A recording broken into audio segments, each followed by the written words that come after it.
Welcome to Heart, Soul and Melanin. I'm your storyteller. We're here for the ones who've spent years being strong, the ones who've been the foundation and the rock, but forgotten who they were along the way.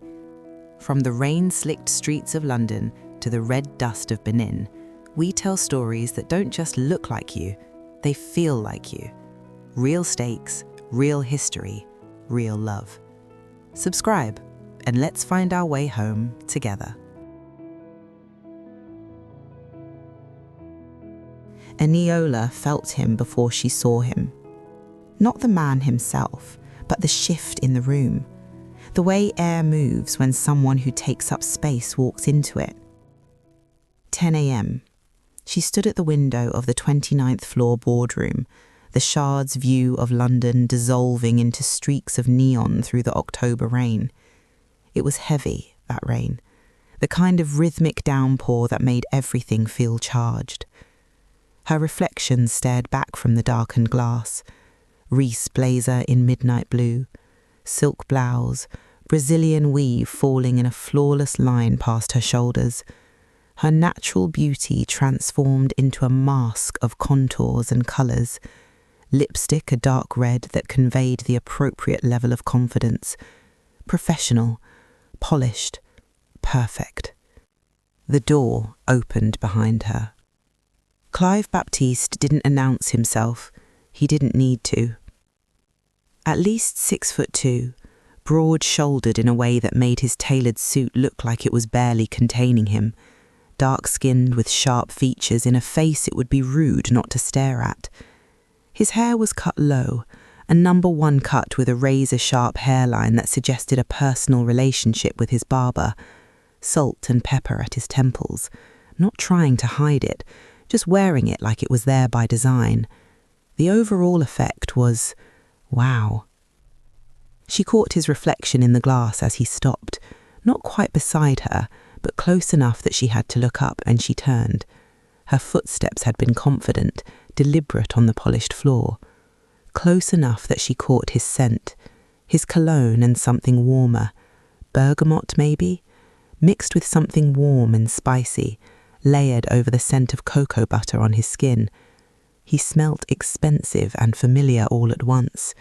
It was delicious. His eyes settled on her, clear and direct, assessing. Not the way men usually looked at her in this building, like she was decoration or threat. This was different. He was reading her. Eniola Davis, he said. His voice was a deep London gravel that seemed to rumble, rich and measured, not a question, a statement of fact. Senior Sales Director, Enterprise Accounts, 60 million in closed deals last year, 3 years running at target or above. He paused, his gaze steady. That's an impressive CV, but I've been in enough boardrooms to know something else. Women who perform like you do in places like this don't get here by accident. They get here by making themselves indispensable. Another pause. The question I'm here to ask is whether you still want to be. Eniola's jaw tightened. She heard the faint jingle of her bracelet as she crossed her arms, that dull, familiar ache at her temples where the weave pulled tightest flared hot. I don't know what script Graham gave you, she said, her voice controlled but edged underneath. But if you're here to assess whether I'm committed to a company I've given 10 years to, you can save yourself the time. I've survived 2 mergers, a restructure, and a VP who tried to take credit for my biggest client win. I'm still here. That should tell you everything you need to know. He moved, one measured step closer, into her space, not aggressive, but deliberate. Eniola had to tilt her head back slightly to hold his gaze, and she hated that. Hated that he was tall enough to make her feel small. You're right, he said, quieter now but not softer. You're still here. The rain beat steadily against the glass between them. The question isn't about what you've survived, Eniola. It's about what you've given up to survive it. The words landed sharp, too close to something she didn't want to think about. "You've been here 5 minutes and you think you know all about me?" "You're right, I don't know you," he agreed, "but I know what it looks like when someone's running at 110% capacity for so long they've forgotten what full actually feels like. I've seen your presentation style in the recordings Graham sent over. You're brilliant, but you're also performing for a room that's already made up its mind about you." She wanted to argue, but the exhaustion sitting just beneath her ribs wouldn't let her. Her phone buzzed on the table behind them, once, twice, 3 times in quick succession. Tasha. She didn't look at it.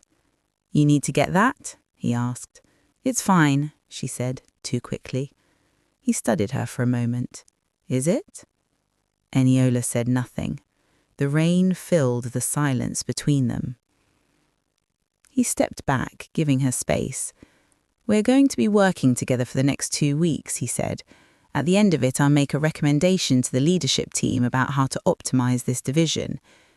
There was something almost sympathetic in his voice when he added, "I'm good at what I do, Eniola, which means I see things people would rather keep hidden. So if there's something you don't want me to find, personal, professional, whatever, now's the time to decide how much access you're willing to give me." He turned toward the door, his presence already receding like a storm moving past. "We have an official debriefing meeting later today, then we'll start tomorrow, 8 a.m, your office." At the door he turned back. "And Eniola, that armour you're wearing, the hair, the makeup, the always on, it's powerful and it's effective, but I know what it costs. Armour's heavy, and you look tired." The door opened. His footsteps faded down the corridor. The door closed with a soft click. Eniola stood in the empty boardroom, staring at her reflection in the rain-streaked glass. Her phone buzzed again. She picked it up. "If you can feel the tension building between these two, drop a black heart in the comments.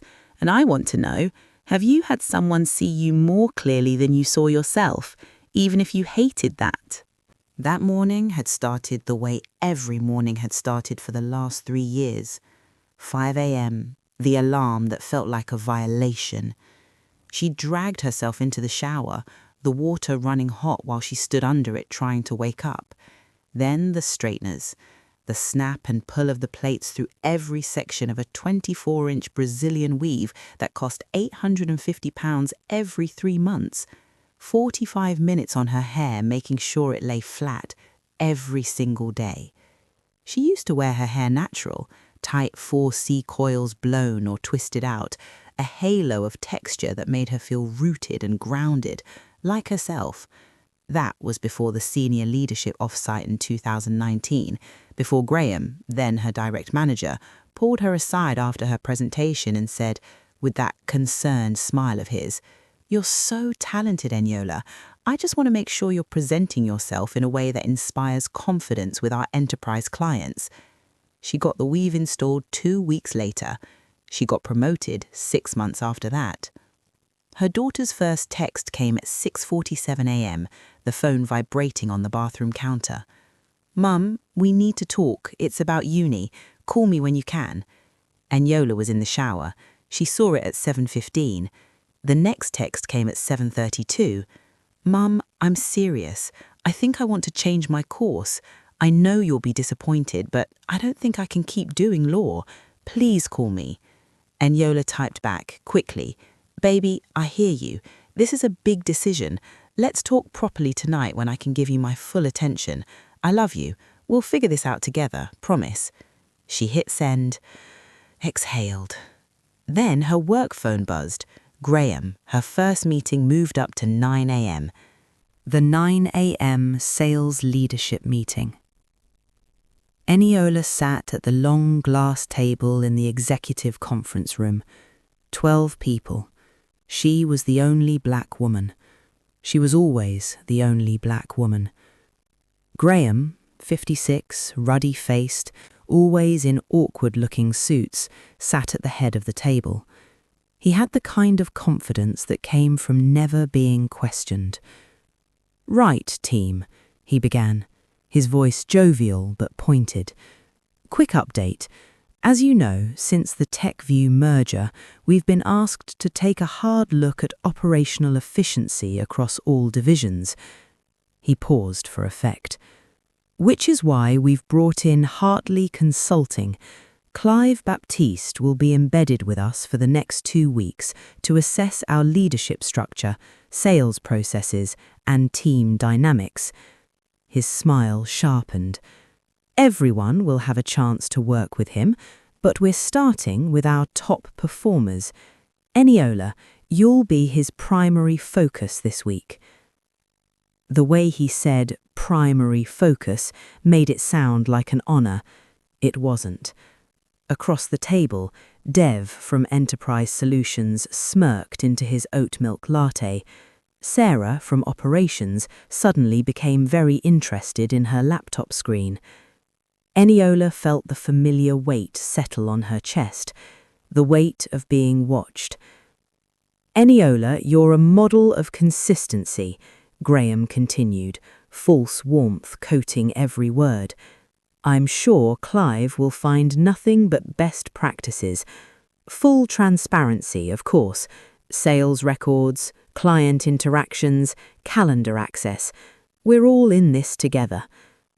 Eniola smiled, the smile she'd perfected over 10 years. "Of course, Graham," she said, smooth and professional. "Whatever the team needs." The 4 words that had cost her more than she could measure. Her phone buzzed in her bag under the table. Once, twice. She didn't look at it. The meeting ran long. Lunch came and went. By the time Eniola got back to her desk, she had 5 missed calls from Tasha and a text that made her chest tight. "Mum, where are you? The deadline to switch courses is Friday. I need to decide. I can't do this alone. Why aren't you answering?" Eniola closed her office door, sat down at her desk, put her head in her hands. Then Graham messaged her. "Meeting with Clive at 5 p.m, boardroom. Gentle reminder." This was the first she'd heard of it. She looked at her phone, at Tasha's messages, at the time. 4:47 p.m. Her breathing felt controlled but strained underneath. She texted her daughter. "Baby, I'm so sorry. I've been in back-to-back meetings. I promise we'll talk tonight. This is important and I want to give you the time you deserve. Just bear with me. We'll figure this out." She meant it, but she also knew that by the time she got home, she'd be too exhausted to give the conversation the total clarity of thought it deserved. Tasha may never know, but she'd know. So when Clive Baptiste walked into that boardroom at 5 p.m, tall, broad-shouldered, striking, moving like Mansa Musa, like he owned the world, Eniola was already on the edge. She wasn't ready for a fight.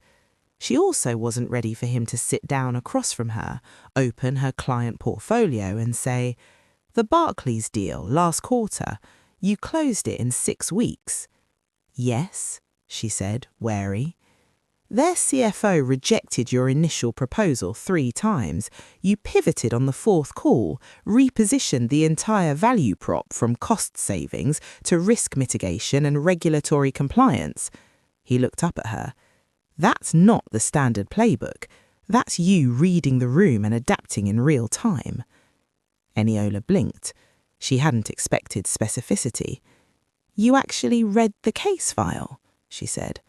"I read everything." He leaned back a little in his chair. "You're one of the best closers in this building, Eniola, which means Graham didn't bring me in to assess your performance. He brought me in to find a reason to move you out." The words should have shocked her, but they didn't. "I know," she said quietly. "So why are you still here?" She felt herself bristle. "Because I'm good at what I do. Because I've earned my place here. Because if you leave, you lose the income, the security, the proof that you made it." He paused. "But what are you actually holding on to, Eniola?" Silence. The building hummed quietly around them, that low frequency of climate control and distant elevators, the rain against the windows. She wanted to argue, to defend herself, but the exhaustion that had been sitting on her chest all day pressed down harder. "My daughter needs me today. She's 19, she's struggling at uni, she wants to change her entire course, and she's terrified to tell me because she thinks I'll be disappointed. And I couldn't even call her back because I was in a meeting about operational efficiency." Her voice cracked slightly. "So don't ask me what I'm holding on to. I'm holding on to the ability to pay her tuition and prove to her that working this hard actually means something." Clive didn't look away, didn't offer empty comfort. "Does it?" he asked carefully. "Mean something?" "What kind of question is that?" she shot back sharp. "An honest one." His phone buzzed and vibrated against the table. The screen lit up. Mum, with a photo. An older black woman, bright smile, head wrap. He picked it out without hesitation. "Yeah, Mum," he said into the phone, his accent thickening, warmer now. "I'm still at a meeting." "No, I didn't forget. The hard dough bread and the saltfish. Yes, I know the bakery closes at 6. He laughed, genuine and warm. "I'll be there by 8. Love you too." He ended the call. When he looked up, Eniola was staring at him. "What?" he asked. "You just answered." "She's my mum. Why wouldn't I?" Eniola's voice came out quieter than she intended. "I haven't answered my daughter's calls all day." The silence between them shifted. Something unspoken passed through it. "Then maybe the question isn't whether you're good at your job, Eniola," he said carefully, no judgment in his voice. "Maybe it's whether this job is good for you." The rain softened slightly against the windows. Eniola watched him, the way he filled the space without apology, the way he'd answered his mother's call in the middle of a work conversation like it was the most natural thing in the world, the way he sat across from her, close enough that she could still catch that scent, bergamot and spice and cocoa butter, and didn't try to fix her, just saw her. "Why are you telling me this?" she asked softly. "Because in 2 weeks I have to sit in a room with Graham and the executive team and tell them what I found." He paused. "And before I do that, I need to know something." "What?" "If you could walk away from this right now, no consequences, no fear, would you?" The question hung in the air like the rain against the glass. Eniola opened her mouth, closed it. For the first time in years, she didn't have an answer. Both of them breathed in the thick silence. The rain continued its steady rhythm outside. He stood, gathering his things. "Think about it. We're still meeting tomorrow morning, 8 a.m., your office." At the door, he turned back. "And Eniola?" "Yeah?" "Call your daughter tonight. Whatever Graham needs can wait." The door opened. His footsteps faded down the corridor. The door closed. Eniola stood in the empty boardroom, her reflection staring back at her in the rain-dark glass. 52 floors above a city that had swallowed 10 years of her life. Her phone sat on the table, silent now, waiting. She picked it up. Her thumb unlocked the screen. She hesitated for just a moment, then pressed call. The line rang once, twice. "Mum!" Tasha's voice, young and relieved. "Baby," Eniola said, her voice soft, breaking slightly. "I'm so sorry. Talk to me. Tell me everything." She didn't leave the boardroom until after 7. But for the first time in months, Eniola Davies chose her daughter over a deadline. And somewhere in the back of her mind, she could still feel the weight of Clive Baptiste's question. If you could walk away, would you? The rain continued outside, steady and cleansing. Somewhere deep inside, it was as if it was washing away the conflict to expose hope, warm, hopeful, and waiting to be claimed. Clive is not what Eniola expected, and he's got her all sorts of confused. But is he right? Should she be rethinking her options? And will she? And Clive, why is he taking this approach with her? Is this some elaborate game that's part of his business strategy, or it personal? What's his real motivation? Part 2 of this story is coming tomorrow. Subscribe and hit the notification bell to get the update. Thank you so much for listening, and we'll catch you in the next one.